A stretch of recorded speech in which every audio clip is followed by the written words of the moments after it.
Buenas noches, ¿qué tal? ¿Cómo están? Hoy en Implicados, en nuestra primera parte, vamos a hablar de los talleres que organiza Fundación Ilundain con el nombre de Entender a mi hijo adolescente. Y en la segunda mitad del programa, con motivo de que hoy se celebra el Día contra la Pena de Muerte, nos preguntaremos qué países aplican esta pena y nos preguntaremos también si es posible, si se vislumbra un futuro en el que sea abolida la pena de muerte en todo el mundo. Les invito a quedarse con nosotros durante la siguiente hora. Comienza Implicados.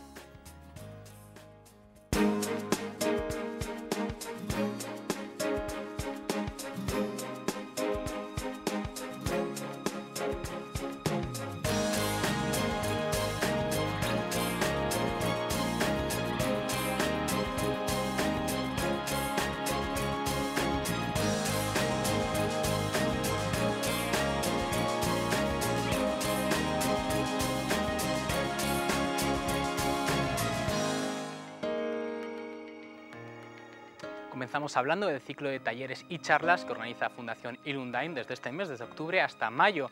El nombre de las charlas, de los talleres, Entendiendo a mi hijo adolescente, en diferentes secciones que van desde marcar límites en adolescencia hasta las relaciones con los novios, o también preguntarse un poco sobre qué son los ninis y cómo prevenir un chaval, un joven que ni estudia ni trabaja. Nos acompaña para hablar de estos talleres Pedro Delgado, eres trabajador social y terapeuta familiar. Buenas noches. Buenas noches. También nos acompaña Sara Nagore, ella es psicóloga y psicoterapeuta familiar. Buenas noches. Hola, buenas noches. Y también nos acompaña a mi derecha María Paniagua, ella es trabajadora social. Bienvenida. Buenas noches. Y por último, Esther Rubio, ella es psicóloga y nos acompaña también, cierra este círculo, esta mesa. Buenas noches, bienvenida. Gracias, buenas noches. La primera charla, la que ha tenido lugar este mes de octubre, lleva por nombre Normas y límites en la adolescencia, marcar los límites, marcar las normas a los adolescentes, a nuestros hijos. Pedro, ¿cómo podríamos definir un límite?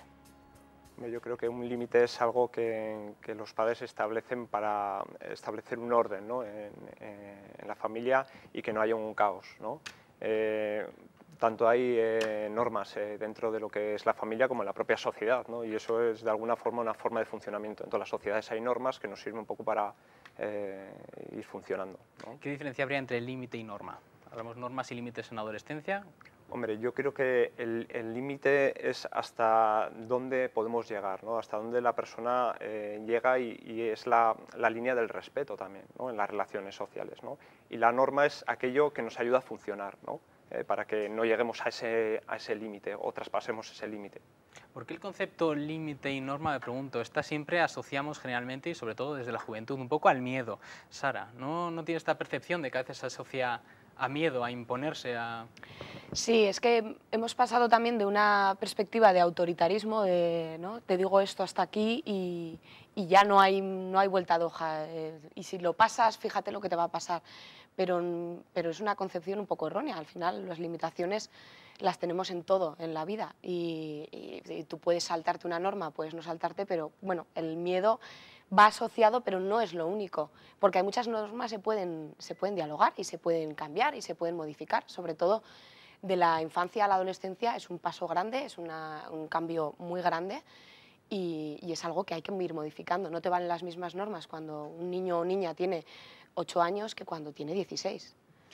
No confundir, creo yo, miedo con respeto. Exactamente. Los límites están para marcar quizás el respeto, las normas también. Exactamente. Quizá un extremo ha sido el que comentabas antiguamente, ese concepto que hay de límites y normas muchas veces se asocia a actitudes autoritarias. Pero quizás el otro extremo, María, te pregunto, como trabajadora social, que tendrás experiencia con muchos jóvenes, con muchos chavales, ¿te habrás encontrado también con esa situación de esos chavales que tienen a los padres, digamos, como casi esclavos, diciéndolo de una manera, hablando en plata, casi esclavos? ¿Cómo se puede frenar desde la perspectiva de los padres, el que el hijo no los tenga dominados? Bueno, pues una de las aspectos importantes es eso, ¿no? El establecer normas muy claras, límites también muy claros, definidos, y el dejar claro qué función y qué rol desempeñamos cada uno de nosotros en nuestra familia, ¿no? Los padres como padres, los roles y las funciones que desempeñan a la hora de aplicar tanto las normas como los límites, y los hijos en responder y en, ¿no?, dar, pues eso, en cumplir, ¿no? Esto te lo pregunto también porque estos límites, estas normas, será bueno marcarlos desde pequeño, desde las primeras edades. Sí. Pero ¿qué pasa en el caso de un adolescente pues, que nunca le han puesto ningún límite, ninguna norma? ¿Es tarde cuando ya el chaval tiene 17 años, 16, para, digamos, recuperar ese tiempo, para darle la vuelta a la situación? Hombre, yo pienso que nunca es tarde para aplicar límites, ¿no? Y sobre todo, y es fundamental ante todo, es hacerlo desde la infancia, ¿no? En los adolescentes, claro que se puede y se debe de hacer, ¿no? No está reñido los límites, ¿no? Con el cariño, ¿no? Muchas veces, como ha dicho Sara, ¿no? Muchas veces se confunde, ¿no? El cariño con los límites y no, al contrario, ¿no? Si tú quieres y quieres a tu hijo, le tienes que poner límites, ¿no? Para protegerlo, y es importante hacerlo. María, como psicóloga, quiero decirte una frase, quiero sacar una frase del filósofo José Antonio Marina, en una entrevista que él hace en este año en ABC.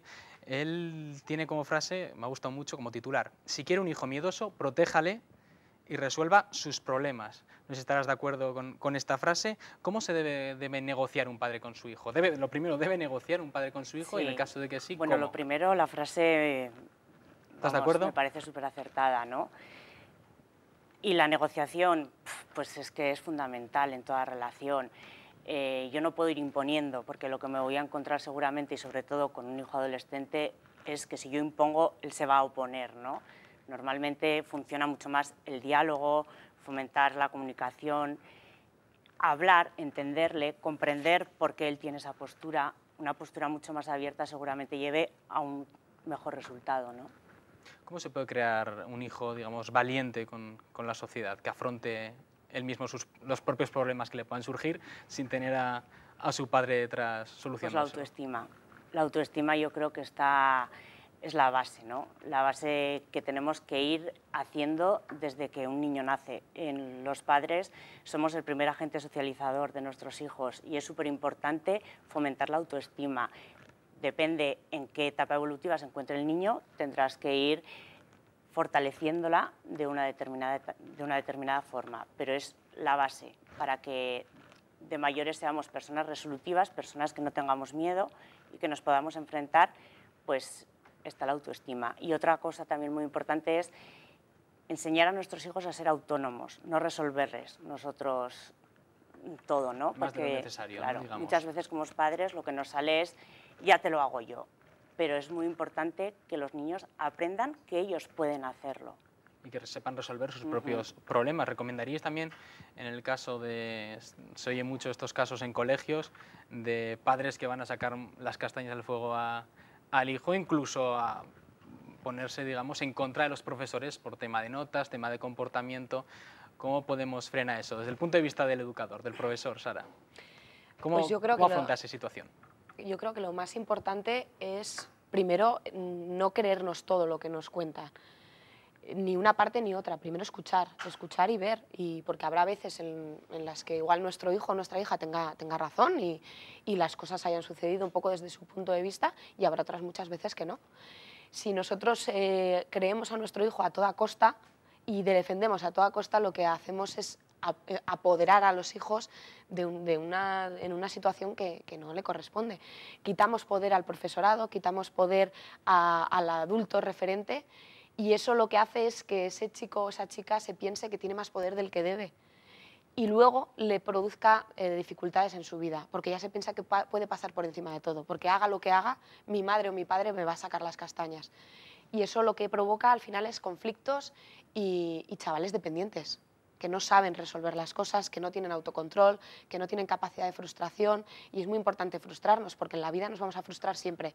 Lo mismo cuando vas a buscar un trabajo y no te cogen, por lo que sea, cuando una novia o un novio, una chica o un chico te dice que no y no quiere mantener una relación contigo. Entonces son frustraciones continuas que tenemos que aprender desde pequeños a sufrirlas. Si nos protegen de todo, si nos dejan hacer todo y si además nos defienden ante todo, ante lo indefendible, lo que están provocando es un chaval o un joven indefenso.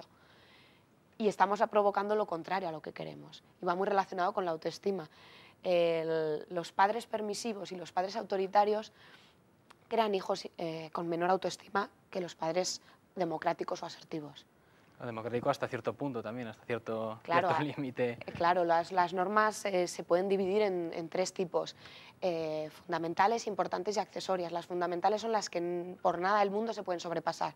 Por ejemplo, en esta casa no se consume ningún tipo de droga, ¿no? Por ejemplo, ni tabaco, ni alcohol, ni... Y una accesoria sería, me pongo un piercing o no, o la hora de llegada, que es algo que puedes negociar más.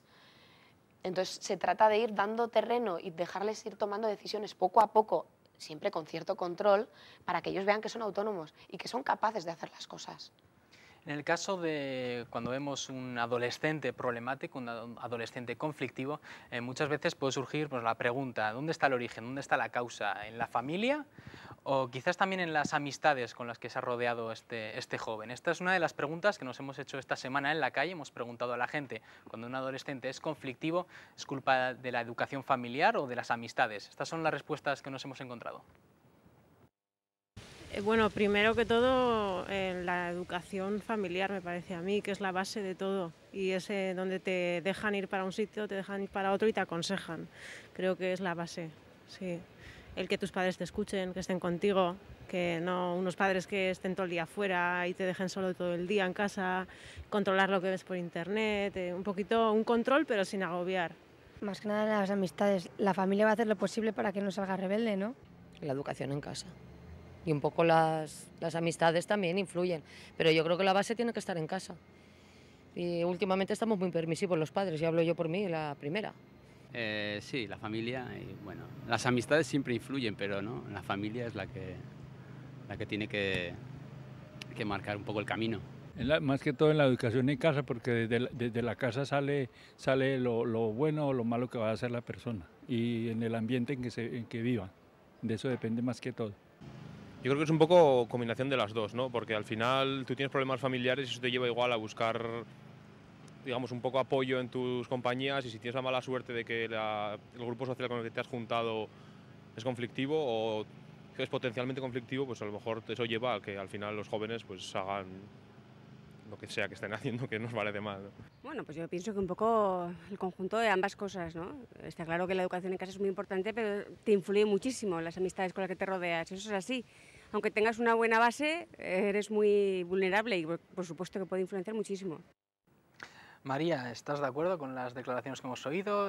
La mayoría de personas aprueban que la causa puede estar en la familia. ¿Estás de acuerdo o por el contrario opinas que está la causa en los amigos? Bueno, pues un poco de todo, como han dicho, ¿no? A ver, la base, digamos, que está en la familia, ¿no? Los valores que la familia inculque. Los amigos pueden, bueno, puede estar asociado un poco a ciertas conductas, aunque si la base fundamental está en casa, es el hablar con los hijos, ¿no? El favorecer la autoestima, el hablar con ellos sobre los riesgos que conlleva ciertas actitudes, ciertas conductas, pues ayuda un poco, ¿no? a prevenir un poco esa parte, ¿no? Esos factores de riesgo que puedan aparecer. Respecto a este tema, por mucho que la familia, como decía la última persona que ha hablado, que la familia muchas veces se esfuerza, pero claro, te puede salir el hijo rana, digamos, hablando de esta manera, ya que si se rodea de gente nociva, pues puede cambiar su conducta, puede degenerar su conducta hacia lo que no quiere, hacia una conducta que no se le ha educado así desde casa. Sara, das uno de los talleres, lo das tú, además enfocado sobre este tema, se llama "Y si no me gustan las amistades de mi hijo o hija". En este caso, ¿qué debe hacer un padre? Sobre todo en el tema de cuadrillas, el chaval es bueno que los chavales tengan una cuadrilla, pero si la cuadrilla es mala, es nociva y el hijo no tiene otro tipo de amistades, ¿qué debe hacer un padre en ese caso? Yo creo que ningún aspecto es causa-efecto, no es solo causa en la familia, solo causa en los amigos. Creo también que si una persona se junta sobre todo en la adolescencia, se junta con la gente con la que se siente bien. Durante la infancia normalmente las amistades vienen elegidas pues, por el contexto escolar en el que estás, por las extraescolares o incluso por nuestras propias amistades, ¿no? Los hijos de nuestras amistades. Cuando llega la adolescencia se trata de romper un poco todo eso, de intentar buscar tu propia identidad, entonces cambian de centro escolar, pasan al instituto, empiezan a conocer a más gente, entonces empiezan a ver con quién se sienten mejor, con qué tipo de personas se sienten mejor. yo creo que la mayoría de las veces en las que no nos gustan las amistades de nuestros hijos tiene que ver con desconocimiento, con una mala relación, con una mala comunicación, un mal clima en casa, que a veces viene dado por la familia y a veces viene dado por la actitud del propio adolescente y por no saber resolver esas situaciones por parte de los padres, que no siempre es fácil, que muchas veces dicen, sí, claro, eso es la teoría, y luego cuando estás ahí, ¿cómo lo hago? ¿No? Bueno, pues sobre todo estas charlas van enfocadas un poco para eso, para dar herramientas de cómo hacerlo, porque no es fácil, porque llega un momento que estás harto y le gritas que, fíjate, vas con el peor de la clase, tendemos mucho a comparar, además comparar siempre en lo malo, cuando tu hijo saca buena nota, entonces no le decimos nada, pero cuando saca malas notas le comparamos con el que ha sacado buenas. Entonces ese tipo de cosas pues hace que ellos se sientan no aceptados en la familia y busquen fuera otras cosas. También es una edad en la que está asociada a riesgos, a conocer cosas nuevas, a la adrenalina, entonces eso les puede llevar bueno, pues a ciertas actitudes de riesgo, a ciertas compañías de riesgo. Como decía María, es fundamental de forma previa dar a conocer esos riesgos, trabajar con ellos, hablar con ellos, que sepan que pase lo que pase, vas a estar ahí, que no significa que no vayan a tener consecuencias, ¿no? Porque alguna madre decía, no, es que, joder, yo ya le he dicho que voy a estar ahí, pero me dice, no, es que no te lo cuento porque entonces me castigas. Claro, te tengo que castigar, porque que yo esté, sí, yo qué sé, imaginaros que rompe un coche, ¿no? O un retrovisor. Si yo le alabo, muy bien, no, tengo que castigarle. Otra cosa es que yo te apoye, que te diga, bueno, vamos a ver cómo arreglamos esto. ¿Qué vas a hacer tú para arreglarlo? Pero saber que cada acto tiene unas consecuencias. Exactamente, es fundamental. En el caso de, digamos, una estrategia para decir a nuestro hijo, esta amistad no te conviene, sin que se rebote, ¿cómo deberíamos proceder? Yo creo que lo primero es ir a conocerlo, porque muchas veces también igual nos dejamos guiar por una impresión, por unas conductas. El acercar a los hijos, a los amigos de nuestros hijos y de nuestras hijas a nosotros, eso es una forma de protegerlo y de conocer de verdad, porque igual resulta que pensamos que la mala influencia es otro y la mala influencia está siendo nuestro hijo. Eso pasa mucho, el acercarlos y el conocerlos. Ellos muchas veces no van a querer, pero bueno, pues invitarles a un día que se queden a dormir a casa, a cenar, que no solamente sea fuera de casa, conocer a las amistades de nuestros hijos. Conocer la cuadrilla de nuestros hijos. Es que es muy importante. Y saber cómo se desenvuelve nuestro hijo dentro de la cuadrilla, porque otro tema puede ser la presión que ejercen este grupo en nuestro hijo. Esther, como psicóloga, ¿cómo combatir la presión, digamos, la personalidad, hacer que nuestro hijo tenga personalidad y sepa combatir quizás un poco la presión de ese grupo, de esa cuadrilla en la que se encuentra? Pues yo reincido otra vez en que todo esto tiene que venir desde la infancia, ¿no? Y nos lo tenemos que trabajar desde que los niños son pequeños, sin con ello decir que si no lo hemos trabajado antes no podemos, ¿no?, trabajarlo en algún momento. Es muy importante la comunicación, hablar con ellos y al hilo de lo que decía Sara, ¿no?, me parece muy importante entender que la cuadrilla con la que van nuestros hijos también tiene algo positivo. Probablemente nosotros solo estamos viendo lo negativo, ¿no?, pero tendremos que escuchar a nuestros hijos y saber qué le aporta esa cuadrilla a nuestro hijo, porque seguramente si va con ellos es porque algo bueno está sacando de eso, ¿no? Pero también todos los padres preferirán que sus hijos se relacionen con gente estudiosa, con gente, digamos, que tenga un buen comportamiento. Quizá no les guste ver rodeados del típico grupo de, no sé, malotes, digamos así, de la clase, y ahí quizá puede... Pero tendremos que pensar por qué nuestro hijo está buscando ese grupo de iguales, ¿no? ¿Por qué no está yendo con el grupo que a nosotros nos gustaría o que a nosotros nos parece ideal? Analizar las causas hijo, ¿no? antes de decirle cámbiate de grupo. Claro, por algo está buscando eso. ¿Qué le pasa a mi hijo? Es muy fácil decir, toda la influencia es por esta cuadrilla, pero ¿por qué ha elegido esa cuadrilla? ¿Qué le aporta? Que igual no estoy aportando yo desde mi casa, igual, ¿no? También la culpa la pueden tener quizás algunas actitudes de los padres. Puede ser que el hijo se refugie en ese tipo de cuadrillas, ¿no? A mí no me gusta hablar de culpa, pero sí que es verdad que... Responsabilidad. Sí, responsabilidad. Que nosotros podemos ser responsables de ciertas cosas y que a la hora de analizar la conducta de nuestros hijos es muy importante que nos miremos a nosotros, ¿no?, porque hemos sido una parte muy importante en su vida y nosotros, como he dicho antes, hemos sido el primer agente socializador de nuestros hijos y entonces algo nosotros hemos hecho también y estamos haciendo, y una vez que yo me pongo en una posición crítica y sé mirarme a mí misma, podré empezar a cambiar, ¿no? Siempre responsabilizar al otro, responsabilizar a la cuadrilla y no ser capaz de ver qué puedo aportar yo en eso, ¿no? Pues es muy peligroso, me parece que eso es muy peligroso. También quizás la actitud más fácil, ¿no? Responsabilizar un poco al resto antes que la asumir más fácil que quizás... y la que peor resultados va a tener. Claro. Otro de los temas muy interesantes que se van a tratar en estos talleres, concretamente en marzo, es No quiero un nini en casa. Lo das tú, Pedro, este taller. Y bueno, quiero rescatar una noticia del 9 de septiembre de este año. España es el país con mayor porcentaje de ninis en la Unión Europea. Un nini es ni trabaja ni estudia, un joven que ni trabaja ni estudia. Los datos, según la OCDE, 1 de cada 4 chicos y chicas entre 15 y 29 años ni estudia ni trabaja en España. La mitad de los españoles entre 25 y 65 años aún no ha terminado el bachillerato, entre 25 y 65 años, ojo. Y el 36% de los jóvenes entre 25 y 34 años ha dejado los estudios antes de los 16 años. ¿Cuál es el perfil de estas personas, de un, podríamos llamarlo un nini? ¿Cuál sería el perfil de un joven con estas características? Pues yo creo que la palabra lo dice, ¿no? Pero yo creo que estábamos hablando de las familias y yo creo que radica un poco también ahí, ¿no? Y me gusta que hables, Esther, de responsabilidad porque parte de ahí, ¿no? ¿Qué hacemos nosotros como padres y qué responsabilidad tenemos nosotros en todo eso, ¿no? Por eso no quiero hablar de perfiles porque entiendo que yo creo que cada caso es distinto, ¿no? Y que sí que en la sociedad ahora mismo tenemos un componente como muy pesimista, ¿no? A la hora de encontrar de oportunidades, ¿no? De encontrar trabajo y tal y cual.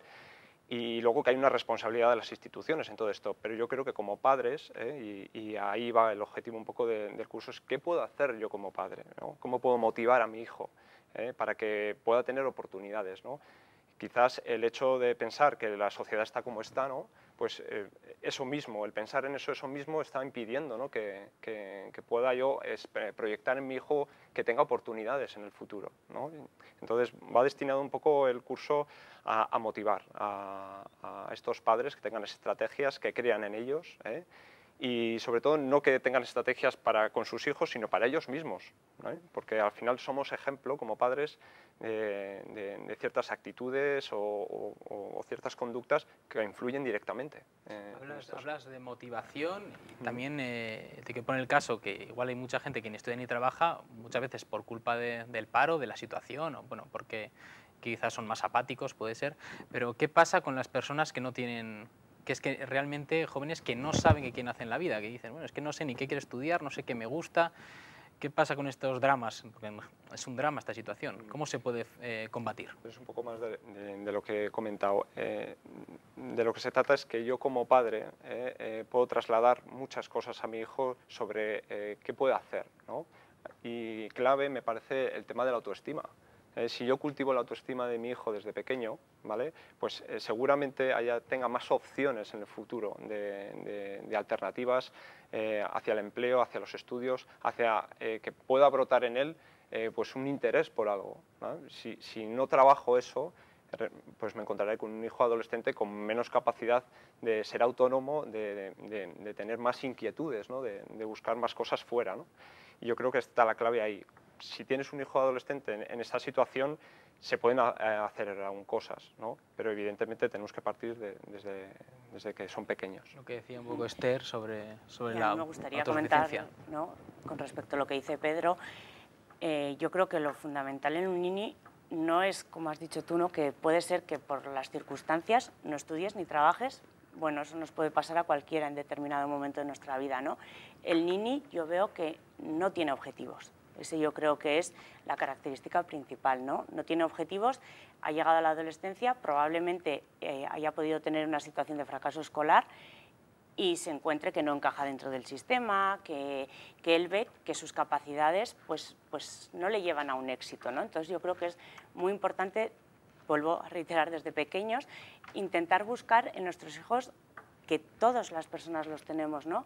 Pues habilidades, capacidades que podamos potenciar y que de mayores nos ayuden a buscar cosas que hacer que nos gusten, que nos llenen y que podamos desarrollarnos, ¿no? a través de esas cosas. Todos tenemos alguna capacidad. Igual no tenemos las capacidades que ahora mismo en el sistema educativo son las que se están evaluando, pero todas las personas tenemos muchas capacidades que nos pueden ayudar a buscar objetivos en la vida, y el tener un objetivo en la vida es muy importante. Vamos a quedarnos un poco con esta idea, vamos a recordar un poco en qué consisten estas charlas que organizáis desde Fundación Elundain. Son charlas dirigidas a padres principalmente sobre problemática adolescentes, normas y límites, hemos hablado, otra, novios y novias y otras relaciones, que será en noviembre, el 4 de noviembre, en enero, hablando con mi hijo o hija adolescente, en febrero, y si no me gustan las amistades de mi hijo, la que hemos tratado, en marzo, no quiero un niño en casa, en abril, ya sale, ya bebe, ya fuma, sobre los hábitos, digamos, de drogodependencia o de, digamos, también socializadores con la cuadrilla, con los amigos de nuestros hijos, y en mayo, la última, enganchado al WhatsApp y sin estudiar. Respecto a enganchado al WhatsApp y sin estudiar, ya para finalizar, esto es una pregunta, Sara, ¿cómo puede un padre poner el límite a su hijo en el tema WhatsApp? ¿Debe quitárselo en ese momento cuando está estudiando? Oye, te quito el móvil. Digamos que eso puede ser ciertamente autoritario, pero sería quizás la solución adecuada. Brevemente para acabar. Sí, pero es como con nosotros, ¿no? En el trabajo lo puedes tener, ¿no? No creo que sea la solución. Nosotros somos más responsables, digamos. Bueno, en este momento no lo tenemos aquí. Sí, en este momento no, pero no todo el mundo.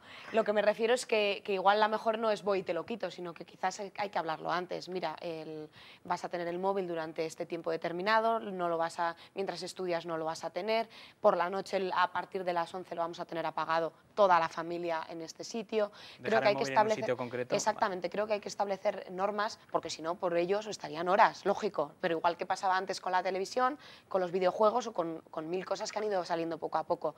Si marcamos las normas, vemos que si son responsables les vamos dando más autonomía, permitiéndoles más, en el momento que no son responsables, de cortar un poco esas libertades, esa autonomía, y ellos poco a poco se van regulando. Al final ellos saben que si en casa de tal a tal hora, si tienen el móvil encima, van a tener luego una consecuencia, pues no lo van a tener, lo utilizarán después. O en el colegio, si llevan el colegio al móvil y se lo van a requisar, pues acabarán no llevándolo. Habrá veces que igual lo incumplan, pero asumiendo los riesgos que corren. Si les pillan, pues saben lo que va a pasar. Entonces es importante marcar desde el principio qué cosas puedes hacer, qué cosas no, y a partir de ahí saber qué pasa si no las cumples, para que los chicos y chicas puedan decidir. Yo sé que si hago esto, pasa esto, y yo decido, lo hago o no. Inculcar una responsabilidad. Exactamente. Y quizás quería añadir ahí ser ejemplo también en eso, ¿no? Porque ahora con el tema del móvil o el WhatsApp, pues es muy común ver a los padres también, pues igual... Es igual que cuando un padre fuma y luego el hijo coge el hábito, pues es lo que estoy viendo en casa. Y sobre todo en la adolescencia, que te lo van a poner en tu cara, ¿no? O sea, yo creo que desde el ejemplo pues es una... Al final somos modelos, ¿no? Nos quedamos con esta idea. Muchísimas gracias a los cuatro por haber venido. En pantalla aparece el teléfono y el mail donde pueden la gente apuntarse a estos talleres. También hay charlas gratuitas sobre estos temas. Quedan todos invitados a acudir a ellas. Y ahora vamos a pasar unos minutos a publicidad y a la vuelta volvemos con un tema diferente, la pena de muerte. Hoy celebramos el Día contra la Pena de Muerte.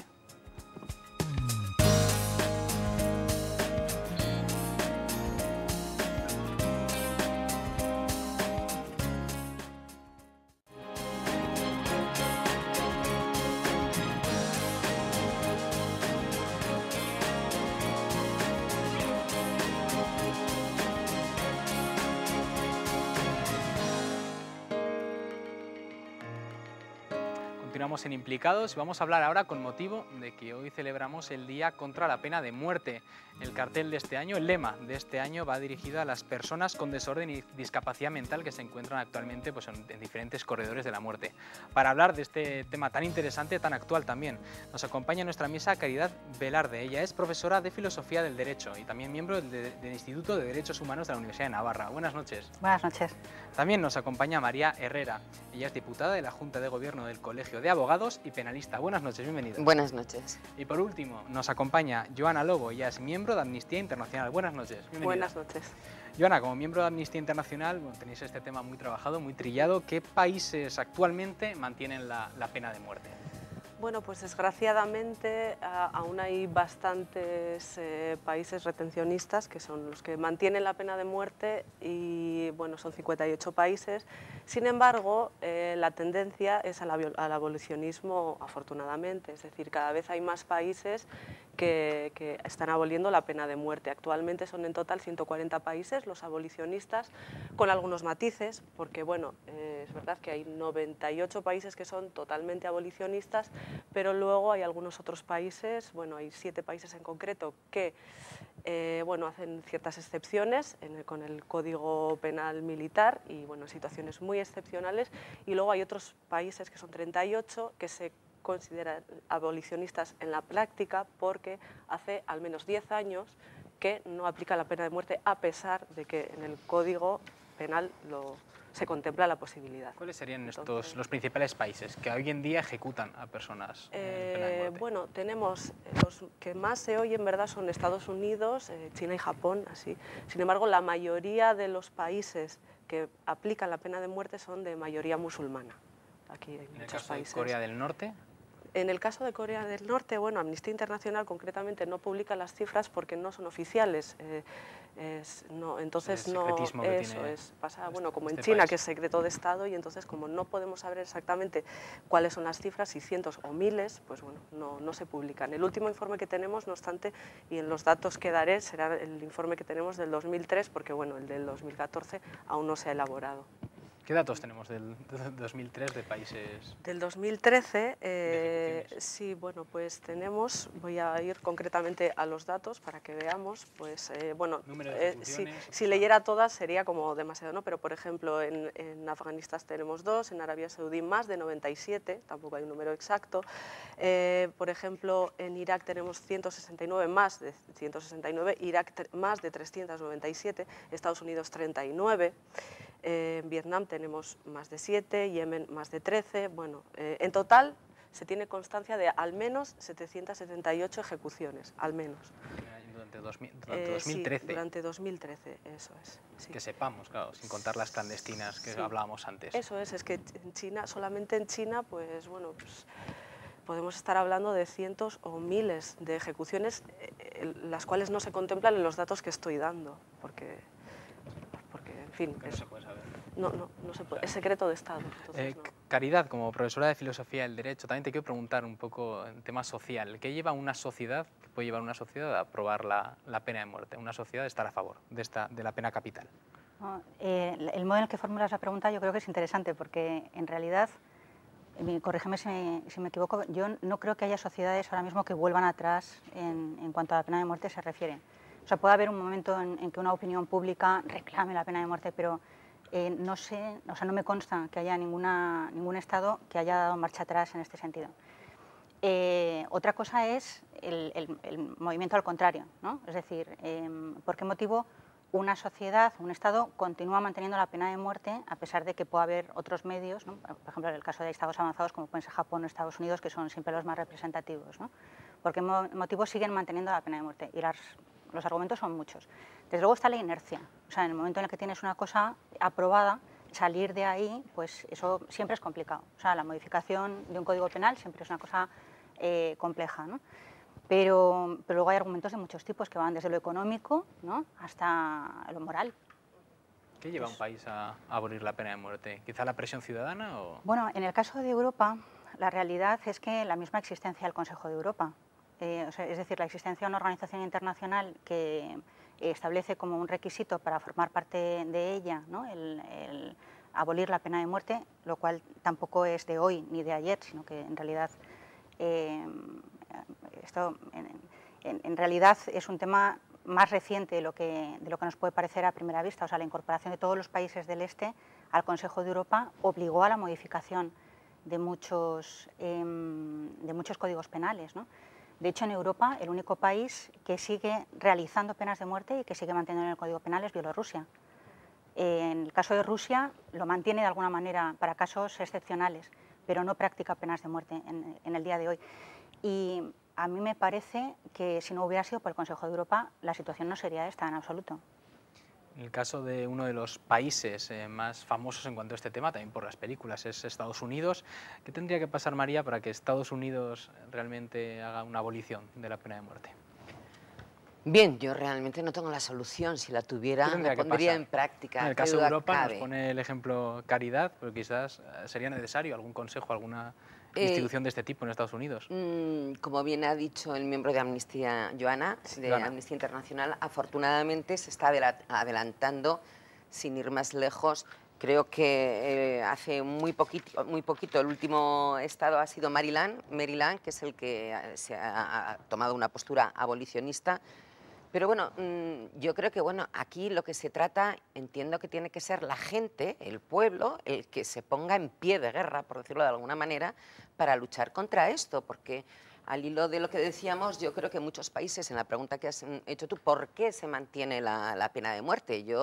Es mi opinión, creo que es sobre todo con fines políticos, porque muchísimas veces se utiliza en los gobiernos como una medida populista o como un instrumento de represión, etcétera, etcétera. Entonces, yo creo que tiene que ser el propio pueblo el que se ponga en pie, insisto, para abolir una medida que yo creo que la inmensa mayoría de las personas entendemos que es anticonstitucional, antidemocrática, vulnera derechos humanos, es algo aberrante y siempre en regresión de una democracia y de unos valores y de unos principios. Por ejemplo, en estados como Texas siempre sale al gobierno personas que realmente aprueban que no van a abolir la pena de muerte, que lleva una sociedad a estar a favor de esta medida. Aquí lo vemos como una medida en contra de los derechos humanos, pero realmente vemos sociedades que sí que están a favor, o que en la mayoría o que en gran parte está a favor de esta medida. Vamos a ver, yo no puedo entender que alguien esté a favor, es mi opinión, insisto, a favor de la pena de muerte. Si bien es cierto también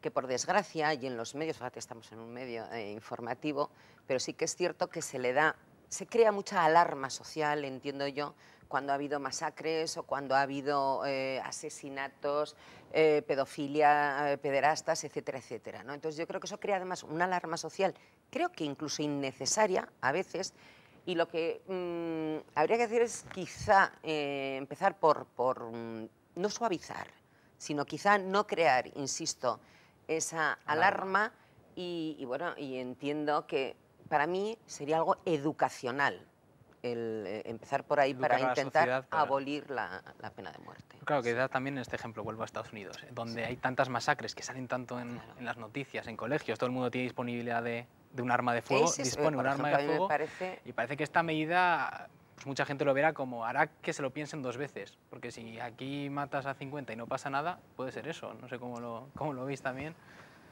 Bueno, en fin, la pena de muerte nunca es la solución. Bueno, así lo contempla Amnistía Internacional.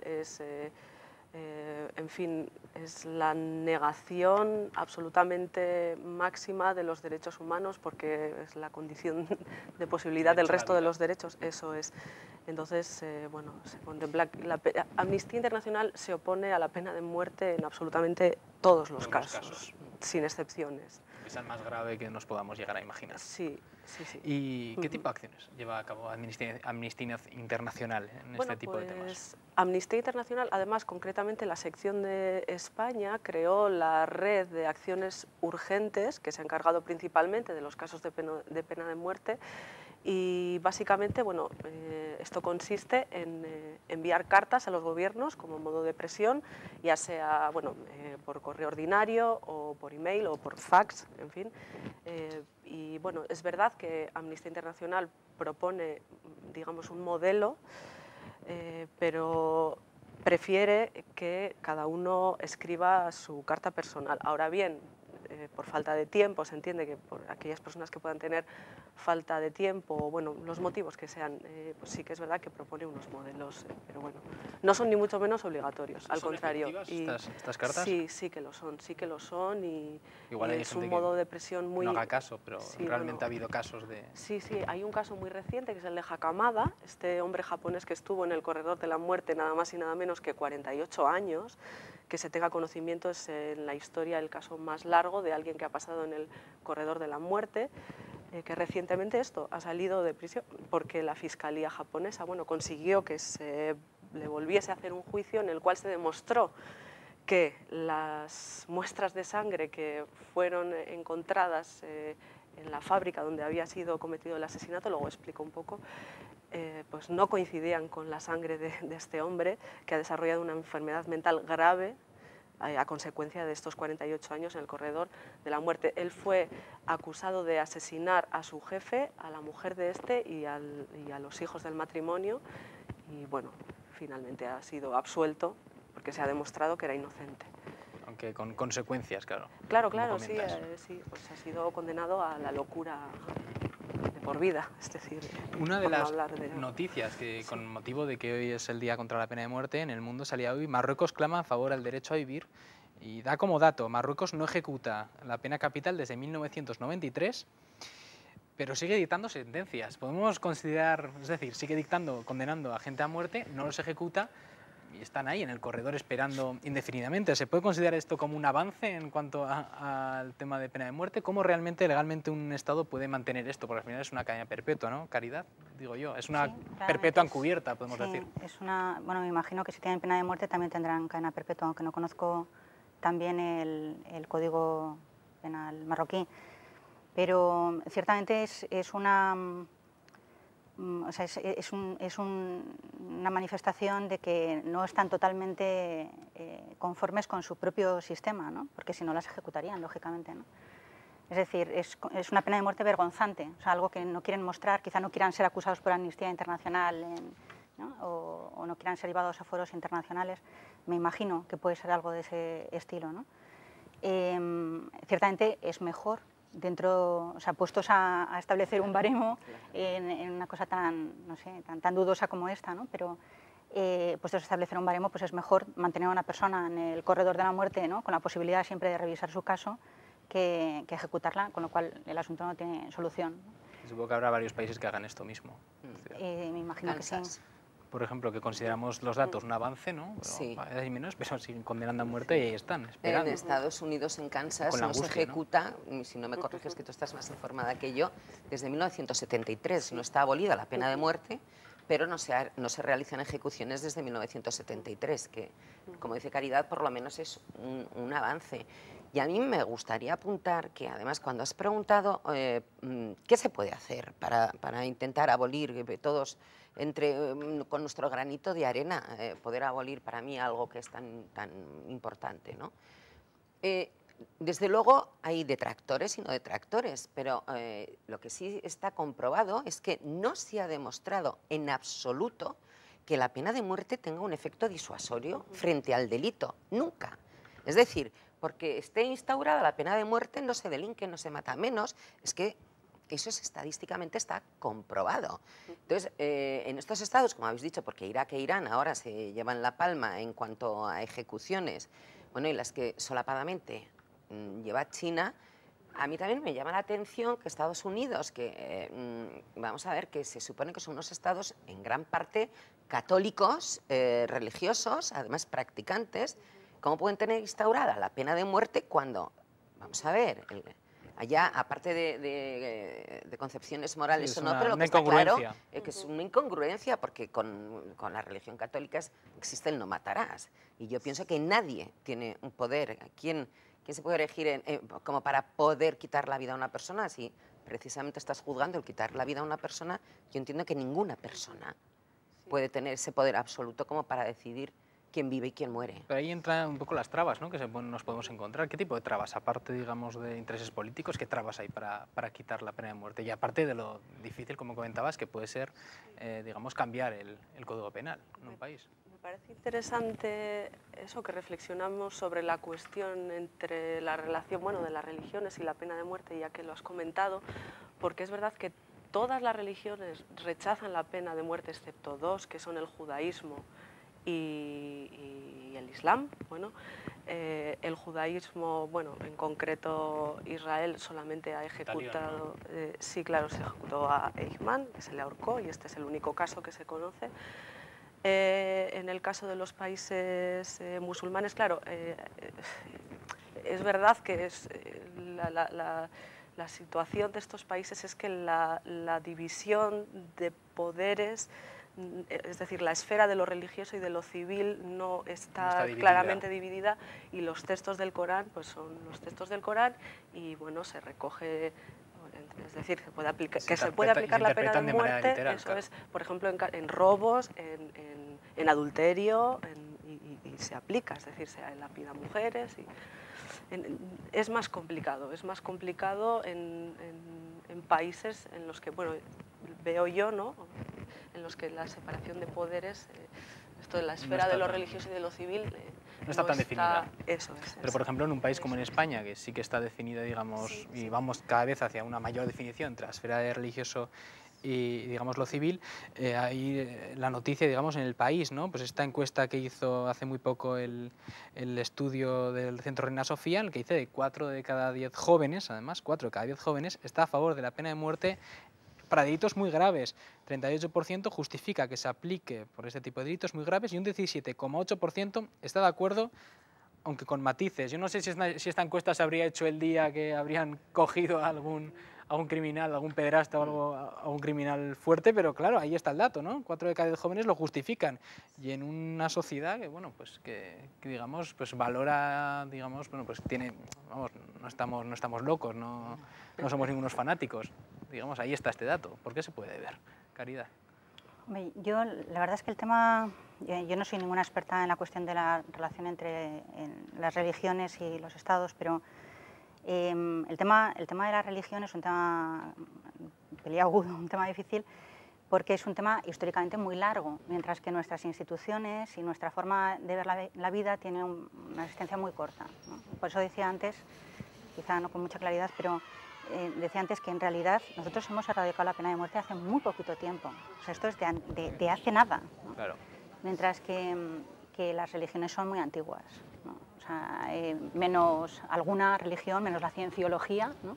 Que no sé si es religión, las demás son muy antiguas y han vivido muchas cosas, por decirlo de alguna manera, ¿no? Entonces, nosotros no podemos juzgar el modo en el que, o me parece que no debemos, no sé cómo lo veis vosotros, ¿no?, pero no debemos juzgar el modo en el que las sociedades se regían en el siglo XII, porque tenían una estructura diferente, una mentalidad diferente, unas necesidades diferentes, ¿no?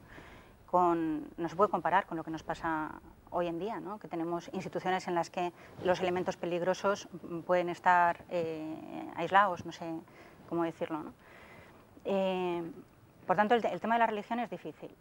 Claro, me parece que no tiene nada que ver, en derechos humanos siempre pasa, ¿no?, pero no tiene nada que ver una sociedad como la nuestra con una sociedad que vive anclada todavía en las estructuras, digamos que todavía sigue en la que Edad todavía Media, tiene que hacer su propia dice. ilustración, ¿no? Todavía tiene que pasar por un proceso de ilustración, de cambio, ¿no? Esta pregunta, este debate lo hemos querido lanzar esta semana a la calle. Hemos preguntado a la gente en casos graves, en casos de delitos muy graves, de criminales bueno, potentes, digamos, ¿realmente podíamos aprobar la pena de muerte, instalarla perpetua o seguir con cómo estamos legalmente? Estas son las respuestas que nos hemos encontrado. Cadena perpetua, la de muerte no. Sí, porque la pena de muerte nunca sabes, siempre puedes estar en el momento equivocado y meter la pata. Yo creo que pondría lo que llama la cadena revisable, que de alguna manera pues se tiene que ir actualizando en función del grado de arrepentimiento de la persona que ha cometido el delito, ¿eh? Puede ser una cadena por un tiempo, una cárcel por un determinado tiempo, y si se ve que ese hombre se va reciclando, pues se le puede someter a una puesta en libertad, pero con una vigilancia durante un tiempo para comprobar que esa persona se ha reinsertado. Y si no, pues habría que continuar con la pena de cárcel.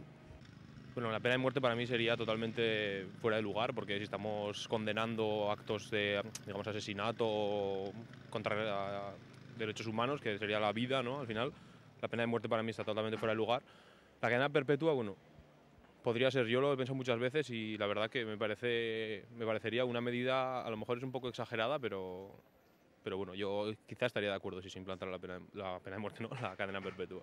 A ver, yo sí que creo en la reinserción laboral, o sea, social, ¿no? Entonces, la pena de muerte creo que sería un paso atrás, pero sí que debería endurecer sus penas, sobre todo a la hora de decir que alguien está condenado tantos años, ¿no?, y que después, por buena conducta o por cualquier historia, pueda salir antes. ¿Endurecer las leyes? Pues sí, yo creo que deberíamos, para también igualarnos un poco al resto de Europa, ¿no? La mayoría de personas está en contra de la pena de muerte, pero vemos que sí que aprueban una cadena perpetua revisable, un endurecimiento de las leyes. María, ¿estás de acuerdo con lo que hemos oído, con estas opiniones? A ver, afortunadamente que con este muestreo vemos que la mayoría están en contra. Yo quería apuntar solo una cosa y ahora mismo te contesto. Cuando hemos hablado antes del poco tiempo, que llevamos 37 años, porque la abolición de la pena de muerte en España es de la Constitución, de nuestra Constitución, que el artículo 15 dice que queda abolida la pena de muerte, salvo lo que puedan disponer las leyes penales militares en tiempos de guerra, que a mí me parece un contrasentido porque precisamente en tiempos de guerra creo que no hay que fusilar a nadie cuando vencedores o vencidos, pero es muy reciente. Al hilo de lo que está diciendo los ciudadanos, lo que está diciendo la gente, yo pienso como ellos, evidentemente, soy contraria totalmente a la pena de muerte y digo esto porque en la experiencia que tenemos sí que se ha podido comprobar que como humanos que son, tanto jueces como fiscales, como letrados, como todo el organigrama judicial puede confundirse y de hecho se confunden. Y lo que hemos hablado antes de muestras de ADN, yo recuerdo hace bien poco un caso y fue en Navarra. Brevemente tenemos que despedir. Perdón, que se han confundido y termino enseguida. Yo soy totalmente contraria a la pena de muerte y en cuanto a la cadena perpetua, siempre sería para mí revisable. Yo entiendo que hay otros medios porque efectivamente el fin de las cárceles debería de ser la reinserción social. Entiendo que no se puede tener, porque yo soy partidaria de que más vale 10 culpables en la calle que un inocente en prisión. Entonces, como hay errores judiciales, yo entiendo, soy totalmente contraria a la pena de muerte y, desde luego, si fuera cadena perpetua, que no soy partidaria, siempre revisable. Siempre. Nos quedamos con esta opinión para finalizar el debate. Muchísimas gracias a las tres por haber estado aquí. Gracias a vosotros. Y a todos ustedes les esperamos la semana que viene aquí a la misma hora. Pasen una feliz semana.